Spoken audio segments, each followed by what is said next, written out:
అసలు ఏమైంది మీకు రేవంత్ రెడ్డి గారికి ఏం మధ్య? జరగలేదమ్మా. ఇదంతా చాలా పొరపాటు. అసలు మా ఇద్దరి మధ్యలో ఏ రకమైన వైషమ్యం లేదు, ఏ రకమైన వైరం లేదు. ఏదన్నా ఉంటే హ్మ్. నేను ప్రభుత్వంలో జరిగేటువంటి లోపాలను చూపెడితే హ్మ్. అది కేవలము హ్మ్. పార్టీ బాగుపడాలి, పార్టీ హ్మ్. బాగుండాలి, హ్మ్. పార్టీలో ఉన్నటువంటి కార్యకర్తలకు గుర్తింపు రావాలా అనే అంశమే తప్ప హ్మ్. వ్యక్తిగతంగా I have nothing against Revanth Reddy. Hmm. Rather I respect him a lot. Right. మరి రేవంత్ రెడ్డి 100 రోజుల పాలన గురించి మీరేం జెప్తారు?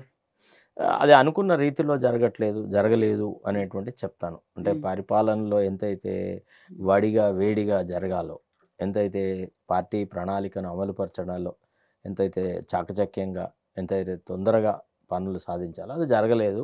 కొంత హ్మ్. నత్తనడక నడిచిందనే భావన నాలో ఉంది. అట్లా అని భవిష్యత్తు లోపల పార్టీ ఎన్నికల మేనిఫెస్టోని అమలు చేయరు అని మాత్రం నేను అనుకోవట్లేదు. ఓకే. ఎందుకంటే కాంగ్రెస్ పార్టీ అట్లా ఒప్పుకునే పార్టీ కాదు. హ్మ్. మేనిఫెస్టో అంటే manifesto. It is like a bible for us. Hmm. We will necessarily implement it. Okay. కాకపోతే ఎంతైతే ఆశాజనకంగా, ఎంతైతే ప్రజలు అంత నమ్మకంతో, అంత అడ్వర్స్ పరిస్థితుల్లో కూడా పార్టీకి అధికారం కట్టబెట్టారో, ఆ కట్టబెట్టిన దానికి అంత స్థాయిలో ప్రజలకు మేలు జరగలేదు.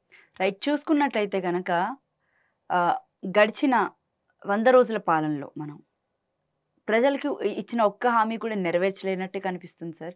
సో, మరి 6 గ్యారంటీలు నెరవేర్చడం అనేది సాధ్యమవుతుందా? చూడండి చిత్తశుద్ధి ఉంటే ఏదైనా సాధ్యమవుతుంది. హ్మ్. మీరన్నమాట వాస్తవం. ఏందంటే 6 గ్యారంటీలు అందరికీ చెందలేదు అనే మాట వాస్తవం. హ్మ్. 6 గ్యారంటీలు అందరూ తెలంగాణ ప్రజలకి, అర్హులైన ప్రతి వ్యక్తికి లాభం జరిగిందని నేను అనట్లేదు. హ్మ్. 6 గ్యారంటీలు కొంత స్టార్ట్ అయింది. Okay. Implementation has started. But the result of which has not percolated to the ground level. Okay. It has remained useful or rather implemented for only superficially. Okay.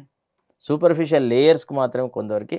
అంటే ఇదేంటంటే అమలు చేసినాము అని చెప్పుకోవడానికి ఉపయోగపడే విధంలాగానే అమలు జరిగింది తప్ప, అందరికీ అర్హులైన అందరికీ 6 గ్యారంటీలు అమలు చేయాలన్నటువంటి ఆహ్, చిత్తశుద్ధి ప్రజల్ని ఉన్నదని నేను అనుకోలే. నమ్మించి మోసం చేయడం కాదా దీన్ని? కాదు. కాదు. హ్మ్. ఎందుకంటే ప్రజలకు ఎన్నో ఆశలుంటాయి. ఎన్నో హ్మ్. ఆశయాలుంటాయి. హ్మ్. ఇక్కడున్న పరిస్థితి వేరు. మరెన్ని ఆశలు పెట్టుకుంటూ కాంగ్రెస్ పార్టీని గెలిపించుంటారు మరి ప్రజలు? కాదమ్మా! ఇప్పుడేందంటే ఒక పర్టిక్యులర్ పరిస్థితిని ఊహించి ఆనాడు మేనిఫెస్టో రచించడం జరిగింది. హ్మ్. కానీ ఎప్పుడైతే కొత్త ప్రభుత్వం ఏర్పడిన తర్వాత when they took stock of what was happening, హ్మ్. అప్పుడు పరిస్థితులు చాలా డిఫరెంట్‌గా ఉన్నాయి. కాబట్టి ఆ డిఫరెంట్ పరిస్థితుల దృష్ట్యా ఆర్థిక పరిస్థితి రాష్ట్రానిది చాలా చిన్నాభిన్నమై ఉంది. కాబట్టి ఇమ్మీడియేట్‌గా resource mobilization is not that easy. కాకపోతే ప్రయారిటైజేషన్ కూడా సరిగ్గా లేదు. ప్రభుత్వ పరంగా ఏది ప్రయారిటీ ఐటెమ్ అనేది చూజ్ చేసుకున్నదంటే అక్కడ మిస్‌కాలిక్యులేషన్స్ జరిగినాయి.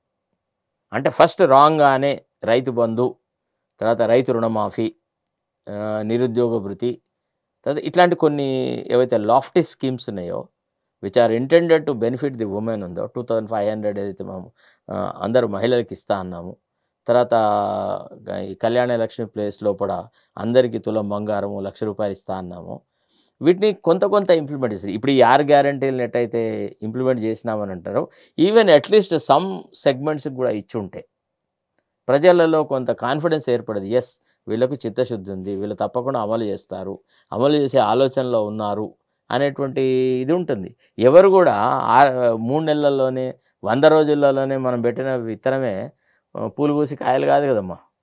రైట్. చాలా మంది పొలిటికల్ లీడర్స్ కూడా చూసుకున్నట్లయితే పార్టీ ఫిరాయింపులు బాగా చేస్తూ ఉన్నారు. మనం చూసుకున్నాం బీఆర్ఎస్ పార్టీ నుంచి చాలా మంది కూడా కాంగ్రెస్ పార్టీకెళ్లారు. ముఖ్యంగా దానం నాగేందర్‌ని పార్టీలోకి తీసుకోవడం అనేది పెద్ద దుమారం రేగింది. అయితే ఆయన త్వరలో వచ్చిన లీడర్స్ అందరినీ కలుపుకొని బీజేపీ పార్టీకి పోతారంటున్నారు. అసలు సాధ్యమవుతుందంటారా? ఎవరు పోతారు? రేవంత్ రెడ్డి గారు. ఎందుకు పోతాడు? ఇది చాలా రాంగ్. ఈ statement I don't subscribe to that. అంత ఈజీ కాదు. బీజేపీ పార్టీలోకి పోయి అధికారాన్ని నిలబెట్టుకోవడం. మరో ఆయన ఏక్నాథ్ ఈ షిండే అంటున్నారు రాష్ట్ర ఆయన్ని.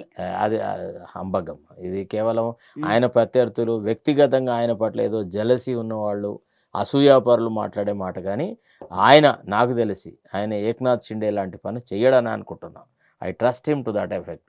ఆయన కాంగ్రెస్‌లో ఏకనాథ్ షిండేలు రారు.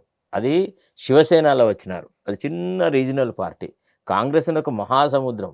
ఇక్కడ కాంగ్రెస్ పార్టీలో చేరడం ఉంటుంది కానీ కాంగ్రెస్ పార్టీలోంచి ఇట్లాంటి పనులు చేయడానికి ఎవరు త్వరలో ఓటుకు నోటు కేసులు రేవంత్ రెడ్డిని అరెస్ట్ చేయబోతున్నారు. సో అందుకని ముందుగానే దుకాణం సర్దుకుంటున్నాడు అని చెప్పేసి అని బయట బాగా జరుగుతున్న చర్చ. అట్లాంటిది నాకు తెలిసేది అట్లాంటిది ఏం లేదమ్మా. ఓటుకునేటి కేసు కూడా చాలా ఒక ప్లాంటెడ్ స్టోరీ, అదొక రకంగా జరిగింది. ఒక పద్ధతి ప్రకారంగా రేవంత్ రెడ్డి గారిని అందులో ఇది చేసినారు. రేవంత్ రెడ్డి అనునాయులు, రేవంత్ రెడ్డికి సంబంధించిన అప్పటి పార్టీ సహచరులు ఆయనకు ద్రోహం చేయడం వల్ల ఆయన అందులో పోయినారు. అమ్మ, ఒకటి రాజకీయాలలో డబ్బుల ప్రమేయం లేదు అని అనడం చాలా తప్పు. రాజకీయాల్లో నాడున్నాయి, నేడున్నాయి, ఎప్పుడు ఉన్నాయి. చాలామంది నాయకులు డబ్బులకు ప్రలోభాలకు లోనుపడే పార్టీలు మార్చినారు. ఈనాడు దానం నాగేందర్ ఏ పెద్ద గొప్ప ఆశయాలను ఆశించి ఆశయాలకు అనుగుణంగా పార్టీలో మార్చినాడు.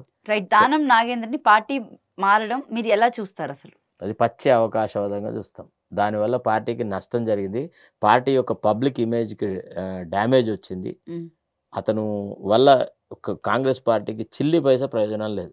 అది అతని వ్యక్తిగత ప్రయోజనాలకు ఉపయోగపడు తప్ప పార్టీకి ఆహ్వానించింది సీఎం రేవంత్ రెడ్డి గారే కదా సార్ ఆయన్ని పార్టీలోకి. ఆయన ఆహ్వానించలేదు, ఈయన వస్తా అంటే రమ్మన్నాడు నాకు తెలిసి. I don't think Revanth Reddy గతంలోకి వెళ్దాం సార్.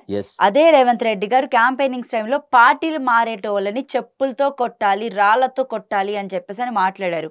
అదే రేవంత్ రెడ్డి గారు ఎలక్షన్స్ తర్వాత గేట్లు తెరిచిపెట్టినాం అని చెప్పేసి అని అన్నారు. సో దీని గురించి మీరేమంటారు? అంటే అది తొందరపాటు మాట. అసలు అట్లా మాట్లాడచ్చా? మాట్లాడకూడదు. అది నేనే కాదు, చాలా మంది కాంగ్రెస్ కార్యకర్తలు, చాలా కాంగ్రెస్ నాయకులు చెప్తున్నారు. కొంతమందికి ధైర్యం ఉంది, బాహాటంగా చెప్తున్నారు, కొంతమంది చెప్పట్లేదు. But by and large the statement by Revanth Reddy is not accepted. It is not acceptable to the Congress ideology at all. మేము గేట్లు తెరుచుకొని ఉన్నాము, మేము అందరిని చేర్చుకుంటాము, మీరు అందరు రండి, ఈ రాష్ట్రంలో ప్రతిపక్షమే ఉండకుండా చేస్తాము. This is not the strategy and it is not in keeping with the Congress ethos. Congress ఎప్పుడు కూడా సెక్యులర్ ఫోర్సెస్ని వీకెండ్ చేయదమ్మా. అట్లాంటి సందర్భము, అట్లాంటి చరిత్ర కాంగ్రెస్కు లేదు. BRS is a secular party. We cannot annihilate them totally. మనం అనుకున్నంత మాత్రంలోనే ప్రతిపక్షమే లేకుండా పోతుంది అనేటువంటి మాట తప్పు. వాళ్ళ ఐడియాలజీ ప్రకారం వాళ్ళు రానివ్వండి. మన ఐడియాలజీ, మన అచీవ్మెంట్స్ని చెప్పుకొని మనం చేసుకుందాం. రాజకీయ క్షేత్రం అందరికీ అవైలబుల్గా ఉంది. వాళ్ళని నామరూపాలు లేకుండా చేస్తా అనేటువంటి మాట తప్పది. I disagree with that.